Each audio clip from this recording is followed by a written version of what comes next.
Some of you may have heard that the Disney Corporation is responsible for at least one real, live ghost town. Disney built the Treasure Island Resort in Baker's Bay in the Bahamas. It didn't start as a ghost town. Disney cruise ships would actually stop at the resort and leave tourists there to relax in luxury. This is a fact. Look it up. Disney blew $30 million on the place. Yes, $30 million. Then they just abandoned it. Disney blamed the shallow waters, too shallow for the ships to safely operate, and there was even blame cast on the workers, saying that since they were from the Bahamas, they were too lazy to work a regular schedule. That's where the factual nature of their story ends. It wasn't because of sand, and it wasn't obviously because foreigners are lazy. Both are convenient excuses. No, I sincerely doubt those reasons were legitimate. Why don't I buy the official story? Because of Mowgli's Palace. Near the beachside city of Emerald Isle in North Carolina, Disney began construction of Mowgli's Palace in the late 1990s. The concept was a huge, jungle-themed resort with a large, you guessed it, palace in the center of the whole thing. If you were unfamiliar with the character of Mowgli, then you might better remember the story, The Jungle Book. If you haven't seen it anywhere else, you'd know it as a Disney cartoon from decades past. Mowgli is an abandoned child in the jungle, essentially raised by animals and simultaneously threatened/pursued by other animals. Mowgli's Palace was a controversial undertaking from the start. Disney bought up a ton of high-priced land for the project, and there was actually a scandal surrounding some of the purchases. The local government claimed eminent domain on people's homes, then turned around and sold the properties to Disney. At one point, a home had just been constructed, was immediately condemned with little to no explanation. The land grabbed by the government was supposedly for some fictional highway project. Knowing full well what was going on, people started calling it Mickey Mouse Highway. Then there was the concept art. A group of stuffed shirts from Disney Co. actually held a city meeting. They intended to sell everyone on how lucrative this project was going to be for them. When they show the concept art, this giant Indian palace surrounded by jungle, staffed with men and women in loincloths and tribal gear, well, suffice to say, everyone freaked out. We're talking about a large Indian palace, jungle, and loincloths, not only in the center of a relatively wealthy area. One member of the crowd tried to storm the stage, but he was quickly subdued by security after he managed to break one of the presentation boards over his knee. Disney took the community and essentially broke it over its knee as well. The houses were razed, the land was cleared, and there wasn't a damn thing anyone could do or say about it. Local TV and newspapers were against the resort at the beginning, but some insane connection between Disney's media holdings and the local venues came into play, and their opinions turned on a dime. So anyway, Treasure Island, the Bahamas. Disney sunk millions in and then split. The same thing happened at Mowgli's Palace. Construction was complete, and visitors actually stayed at the resort. The surrounding communities were flooded with traffic, and the usual annoyance associated with the influx of lost and irate tourists. Then it all just stopped. Disney shut it down, and nobody knew what the hell to think. But they were pretty happy about it. Disney's loss is pretty hilarious and wonderful to a large group of folks who didn't want this in the first place. I honestly didn't give the place another thought since hearing it closed over a decade ago. I live maybe 4 hours from Emerald Isle, so really I only heard the rumblings and didn't experience any of it firsthand. Then I read this article from someone who had explored the Treasure Island Resort and posted a whole blog about all the crazy crap he found there. Stuff just left behind. Things smashed, defaced, probably ruined by the disgruntled former employees who had lost their jobs. Hell, locals from all around probably had a hand in wrecking that place. People there felt just as angry about Treasure Island as folks here did about Mowgli's palace.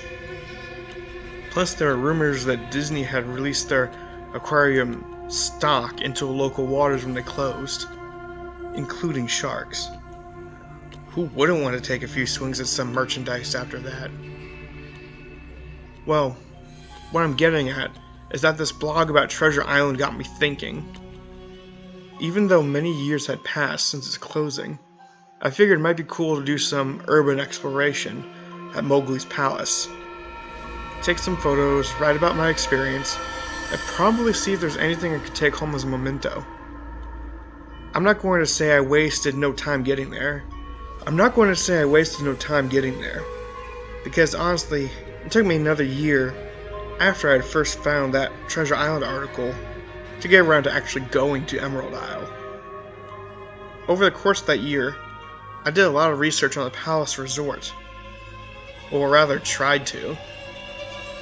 Naturally, no official Disney site or research made any mention of the place.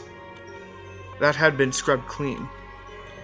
Even odder, however, was that nobody before myself had apparently thought to blog about the place, or even post a photo.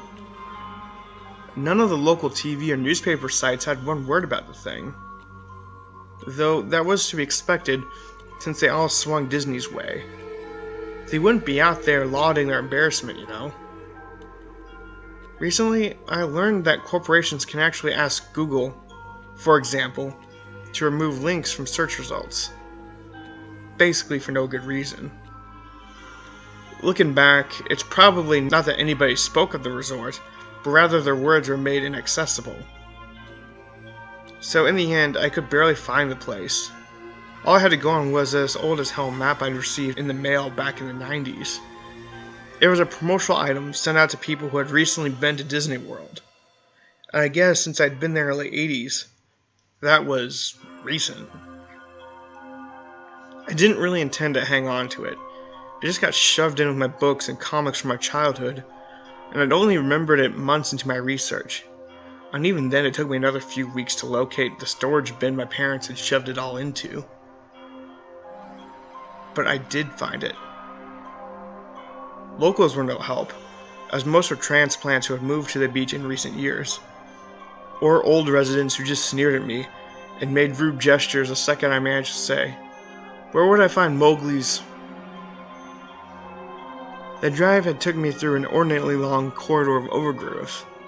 Tropical plants that had run rampant and overpopulated the area, mixed with the native species of flora that actually belonged there, and had tried to reclaim the land. I was in awe when I reached the front gates of the resort. Tremendous, monolithic wooden gates whose supports to either side looked like they must have been cut from giant sequoias. The gate itself had been gouged in several places by woodpeckers, and eaten away at the base by burrowing insects. Hanging on the gate was a sheet of metal, some random scrap with hand-painted letters scrawled in black. Abandoned by Disney. Clearly the handiwork of some past local or an employee who wanted to make some small protest. The gates were open enough to walk through, but not drive. So, grabbing my digital camera and the map, whose flip side showed a layout of the resort, I set off on foot. The inner grounds of the place were just as overgrown as the entryway. Palm trees stood unattended and ragged among piles of their own coconuts. Banana plants similarly stood in their own stinking, bug-riddled refuse.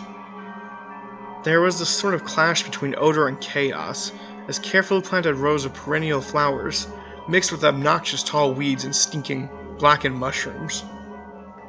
All that remained of any outdoor structures were broken, rotting wood and various charred bits of unidentifiable material. What was most likely an information booth or outdoor bar was now simply a pile of assorted debris chopped up by past vandalism and ravaged by weather.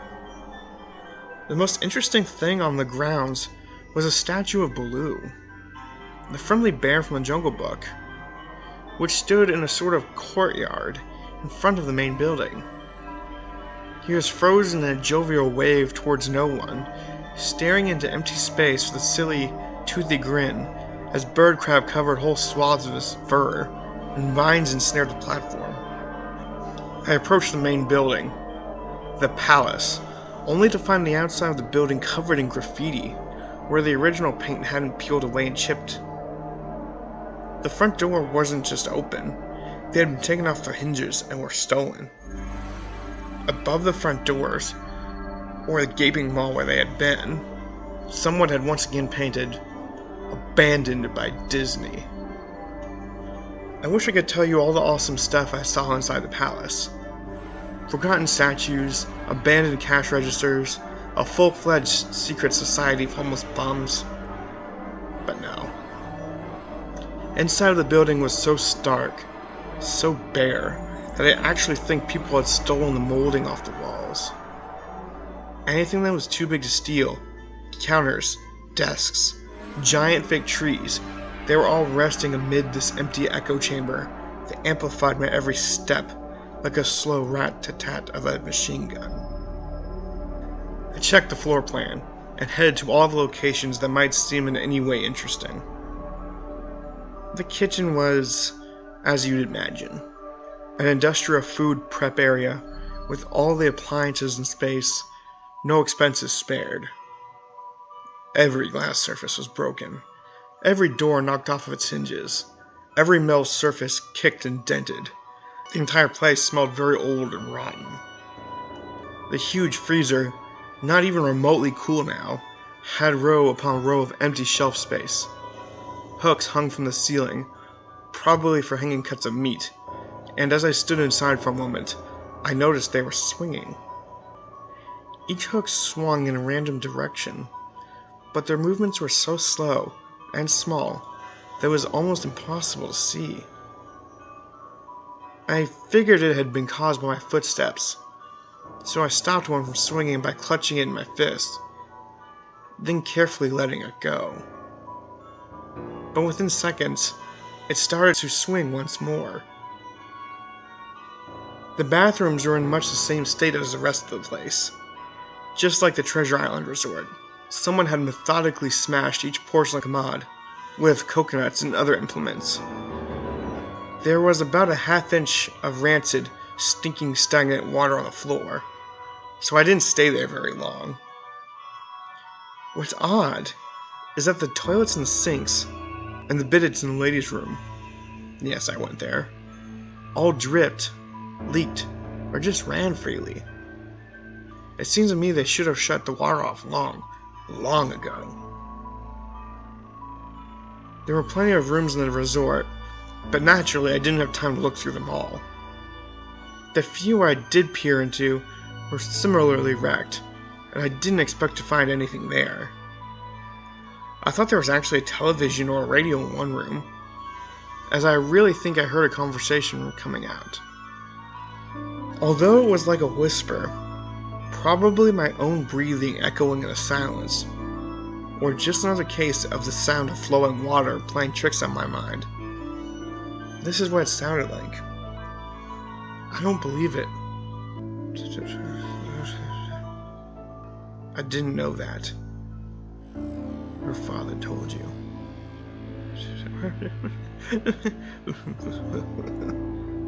I know. That sounds ridiculous. I'm just telling you what I experienced. Why I thought there might have been something running in that room. Or worse, some vagrants would hold up there and probably would have knifed me. At the front doors of the palace again, I figured I hadn't found anything of note, and I wasted the trip up. As I looked out the door, I noticed something interesting in the courtyard that I had apparently missed. Something that would give me at least one thing to show for all my trouble, even if it was just a photograph. There is a lifelike statue of a python, maybe 80 feet long, coiled up and sunning itself on a pedestal right in the center of the area. It was almost time for sun starting to set. so light fell into the object the perfect way for a photograph. I approached the python and snapped a photo.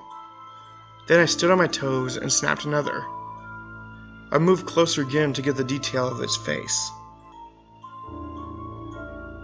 Slowly, casually, the python lifted its head, looked directly into my eyes, turned, and slithered off the pedestal, across the grass and into the trees.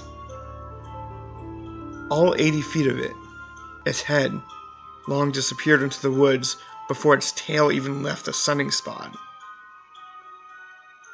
Disney had released all of their exotic animals into the grounds.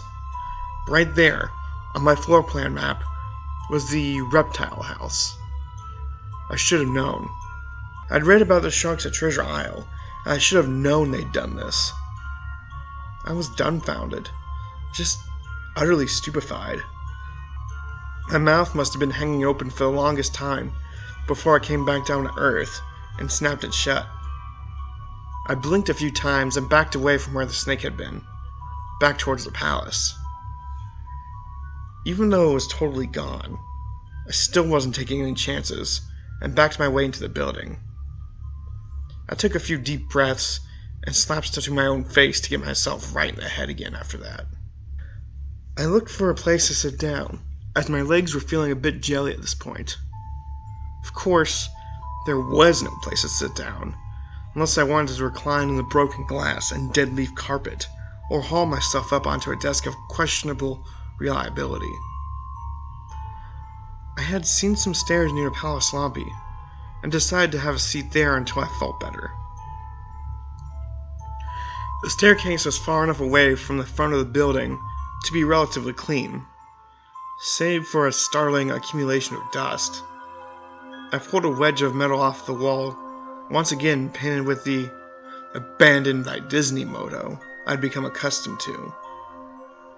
I placed the wedge on the stairs and sat on it to at least keep somewhat clean. The stairway led downward, below ground level.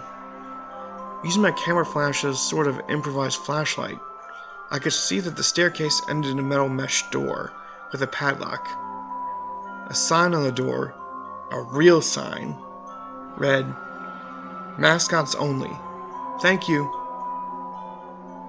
This perked up my spirits a little bit, for two reasons. One, a mascots only area would have definitely had some interesting stuff back in the day. Two, the padlock was still in place. Nobody had gone down there. Not the vandals, not the looters, nobody. This was the one place I could actually explore, and perhaps find something interesting to photograph or wantonly steal. I had come to the palace essentially agreeing with myself that it was okay to take anything. I mean, hey, it was abandoned. It didn't take much to bust the lock. Well, actually that's wrong. It didn't take much to bust the metal plate on the wall that the padlock was hooked to. Time and decay had done most of the work for me, and I was able to bend the metal plate just enough to pull the screws out of the wall, something nobody else had apparently thought of, or hadn't been able to do at the time. The mascots only area was a startling and very welcome change from the rest of the building I'd seen. For one, every second or third fluorescent light overhead was illuminated, even though they flickered and faded randomly. Also, nothing had been stolen or broken, even if age and exposure were definitely taking their toll. Tables had notepads and pens. There were clocks, even a punch-in clock on the wall, complete with filled-out time cards. Chairs were scattered around, and there was even a small break room with an old, static-filled television and long routed-out food and drink on the counters. It was like one of those post-apocalyptic movies, where everything is left in a state of evacuation. As I walked the maze-like sub-basement hallways of the mascot-only area, the sights just became more and more interesting. As I went further, desks and tables were knocked over, papers scattered and almost melted with the damp floor, and a large carpet of mold was slowly overtaking the real, rotting, crimson floor covering. Everything was just sort of squishy. Anything wood disintegrated into mush when I applied even the least amount of force. And clothing items hanging on hooks in one of the rooms simply fell to moist threads if I tried to unhook them. One thing that annoyed me was that the light became more sparse and unreliable as I went further into the dank, suffocating depths of the place. Eventually, I reached a black and yellow striped door with the words Character Prep 1 stenciled on it. The door wouldn't open at first. I figured this is probably where the costumes were kept, and I definitely wanted a photograph of that twisted, stinking mess. Try as I might, whatever angle or trick I tried, the door wouldn't budge. That is, until I gave up and started to walk away. That was when there was a slight popping sound, and the door creaked open slowly. Inside the room was completely dark, pitch black. I used the camera flash to look for a light switch in the wall by the door, but there was nothing. As I made my search, I was jarred out of my sense of excitement by a loud electrical buzz. Rows of lights overhead suddenly flashed life, flickering and fading in and out, like the rest I had passed. It took a second for my eyes to adjust, and it seemed like the light was just going to keep getting brighter until the bulbs exploded. But just when I thought it would reach that critical stage, the lights dimmed a bit and steadied. The room was exactly as I had pictured it. Various Disney costumes hung on the walls, fully put together, like strange cartoon cadavers hung from invisible nooses. There was an entire rack of loincloths and native clothes on hangers towards the back. What I found odd, what I wanted to photograph right away, was a Mickey Mouse costume at the center of the room. Unlike the other costumes, it was lying on its back in the center of the floor, like a murder victim. The fur on the costume was rotten and shedding, creating bare patches. What was even odder, however, was the coloring of the costume. It was like a photo negative of the actual Mickey Mouse. Black where there should be white, and white where there should be black. His normal red overalls were light blue. The sight was off-putting enough that I actually put off photographing the thing until last. I took a picture of the costumes hanging on the walls. Upward angles, downward angles, side shots to show an entire row of frozen, putrid cartoon faces, some with plastic eyes missing. Then I decided to stage a shot, just one of the bedraggled character heads on the slick, grimy floor. I reached for the headpiece of a Donald Duck costume and carefully removed it so the thing wouldn't fall apart in my hands. As I looked in the face of the wide-eyed, moldering head, a loud clattering sound made me jump with fright. I looked down at my feet, and there between my shoes was a human skull. It had fallen out of the mascot head and shattered into pieces at my feet. Only the empty face and lower jaw remained, staring up at me. I dropped the duck head immediately, as you'd expect, and moved for the door. As I stood in the doorway, I looked back to the skull on the floor. I had to take a picture of it, you know. I had to, for any number of reasons that may seem silly, but only if you don't think it through. I need proof of what happened, especially if Disney was somehow going to make this go away. I had no doubt in my mind, right from the start, that even if it was just gross negligence, Disney was The photo negative opposite Mickey in the middle of the floor started to get up. Reverse Mickey. First sitting up, then climbing to its feet, the Mickey Mouse costume, or whatever was inside of it, stood there at the center of the room. Its fake face just staring at me as I mumbled, "No," over and over and over. With shaking hands, a violently thrashing heart, and legs that I once again turned to jelly. I managed to lift the camera and aim it at the opposite creature, now quietly sizing me up. The digital camera screen displayed only dead pixels in the shape of the thing. It was a perfect silhouette of the Mickey costume. As the camera moved in my unsteady hands, the dead pixels spread, marring the screen wherever Mickey's outline moved to. Then the camera died, went black, and quiet, and broken. I raised my eyes once again to the Mickey Mouse costume. "Hey," it said in a hushed, perverted, but perfectly executed Mickey Mouse voice. "Want to see my head come off?" It started to pull at its own head, working its clumsy, glove-clad fingers and its neck with clawing, impatient movements, similar to a wounded man trying to pull himself free of a predator's jaws. As it worked its digits into its neck, so much blood.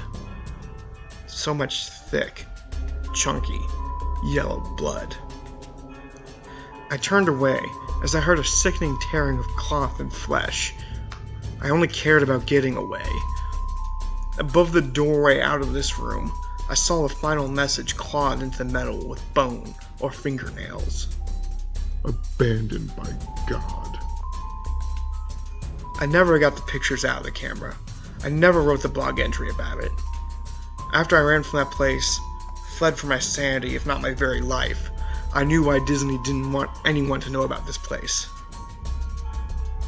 They didn't want anyone like me getting in. And they didn't want anything like that getting out.